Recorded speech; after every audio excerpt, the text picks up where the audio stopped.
कक्षा 12 अर्थशास्त्र पार्ट 1 का दूसरा अध्याय है उपभोक्ता व्यवहार का सिद्धांत। ये हम चैप्टर का अध्ययन कर रहे हैं और आज का जो मुख्य पॉइंट है गणनावाचक उपयोगिता। देखिए इसमें गणनावाचक उपयोगिता के बारे में मैंने पिछले वीडियो में आपको बताया था। उपयोगिता किसे कहते हैं? देखिए जब हम किसी वस्तु का उपभोग करते हैं तो उससे जो हमें संतुष्टि मिलती है उसी को उपयोगिता कहते हैं। जैसे हम खाना खाते हैं, कपड़े का यूज़ करते हैं, दूध पीते हैं, बाइक का यूज़ करते हैं, कार का यूज़ करते हैं, बिजली का यूज़ करते हैं। जब किसी भी चीज़ का हम यूज़ करते हैं तो उससे जो हमें संतुष्टि मिलती है वही उपयोगिता कहलाती है। लेकिन हमको पढ़ना क्या है? आज हमको पढ़ना है गणनावाचक उपयोगिता। तो गणनावाचक उपयोगिता में देखिए क्या है, जो गणनावाचक उपयोगिता है, गणना का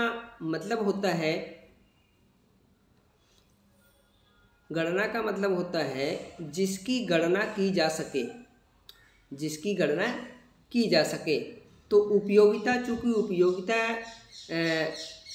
एक ऐसा पैमाना मापक है जिसकी गणना संभव तो है नहीं।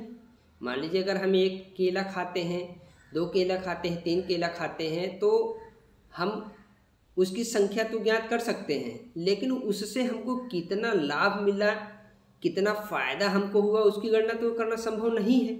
लेकिन फिर भी हम गणना के माध्यम से जो है उसकी उपयोगिता का ज्ञात करेंगे। जब उसको जो है संख्या में व्यक्त किया जाता है तो उसे गणनावाचक उपयोगिता कहा जाता है। हालांकि उपयोगिता को गणना में नहीं व्यक्त किया जा सकता, लेकिन फिर भी उसको गणना के माध्यम यानी संख्या के माध्यम से व्यक्त करते हैं तो उसे गणनावाचक उपयोगिता कहा जाता है।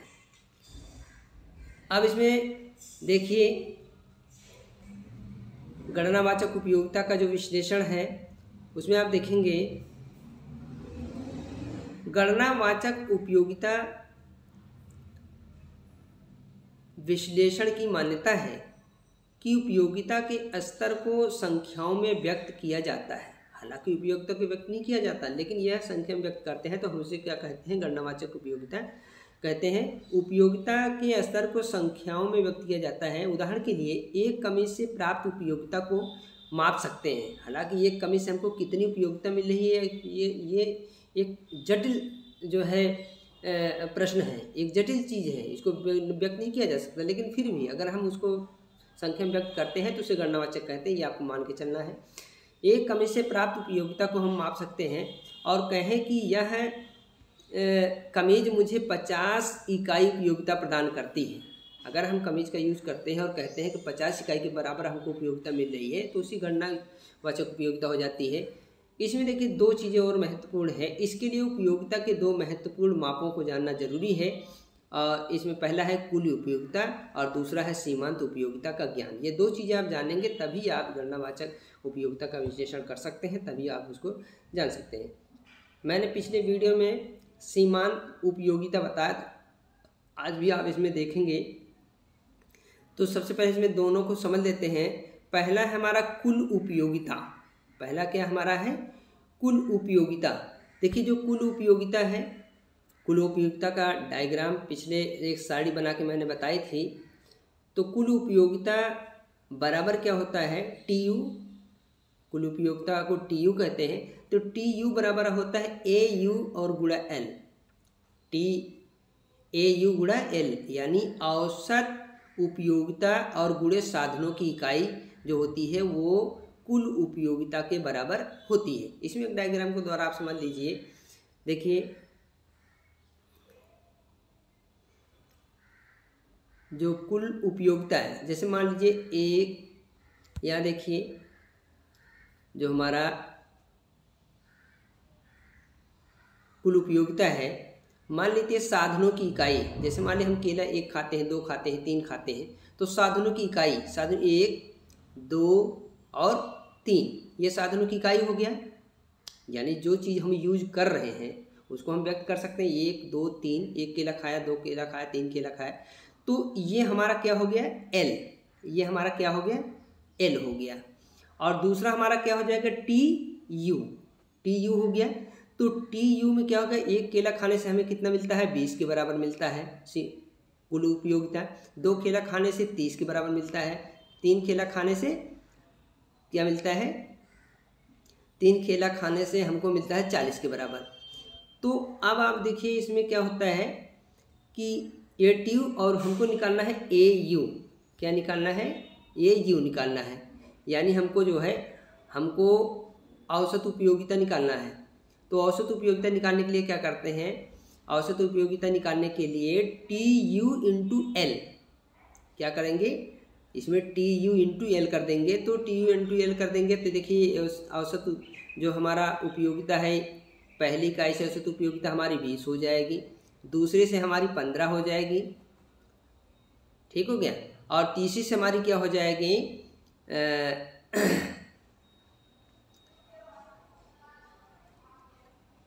13.33 हो जाएगी। ये हमारी क्या हो जाएगी 3 सॉरी देख लेना 3 हो जाएगी। तो ये हमारी क्या होगी, ए यू हो गई, औसत उपयोगिता होगी।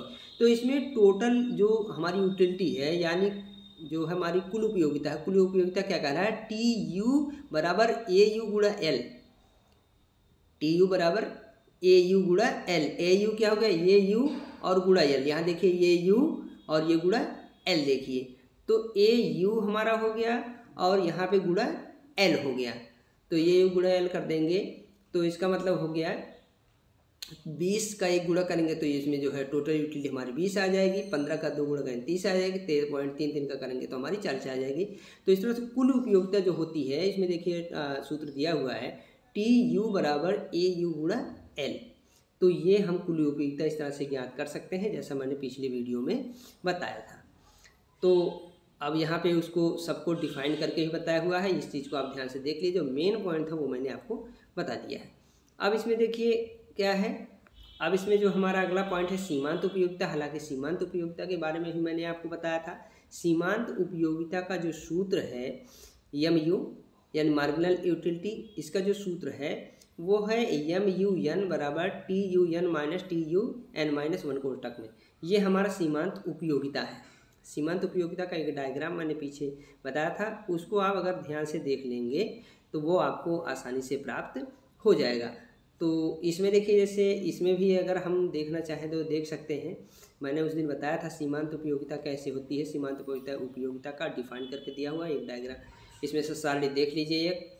तो इसमें देखिए सारणी में आपको मिलेगा, इसमें देखिए साधनों की इकाई वैसे ही देखते हैं, साधनों की इकाई एल है और उसके बाद इसमें है ये हमारा टी यू हो गया और ये हमारा क्या हो गया एम यू हो गया। एम यू का मतलब हो गया, एम यू का मतलब क्या हो गया, एम यू का मतलब हो गया है सीमांत उपयोगिता। तो अब इसमें देखिए जैसे हमारा 1 है 2 है 3 है, ये हमारा हो गया एल, साधनों की इकाई हो गई। और 1 इकाई का यूज करने से हमको मिलता है कितना 18 के बराबर। 2 इकाई करने से हमको कितना मिलता है, वो हमको मिलता है 20 के बराबर। 3 इकाई करने से हमको कितना मिलता है 25 के बराबर। तो ये हमको हमारा टोटल यूटिलिटी हो गया। तो हमारा ये क्या कह रहा है, एम यू बराबर क्या हो रहा है, एम यू बराबर क्या हो रहा है T U N minus T U N minus 1 कर रहा है।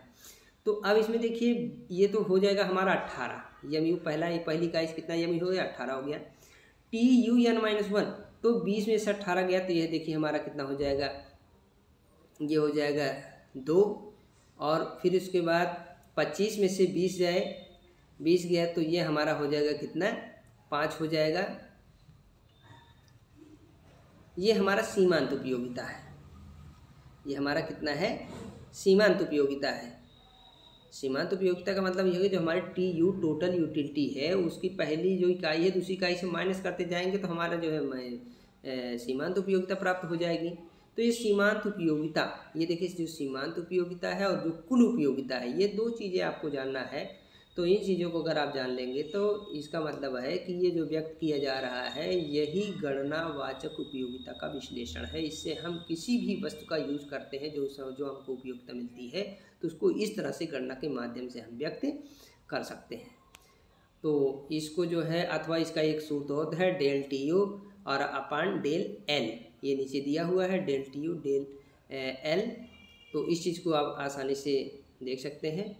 और कुल उपयोगिता और जो सीमांत उपयोगिता है, इसके सूत्र को भली भांति आप याद कर लीजिए और अपनी कॉपी में नोट कर लीजिए। इसके जो अगला वीडियो है वो अगले दिन में आपको बताया जाएगा।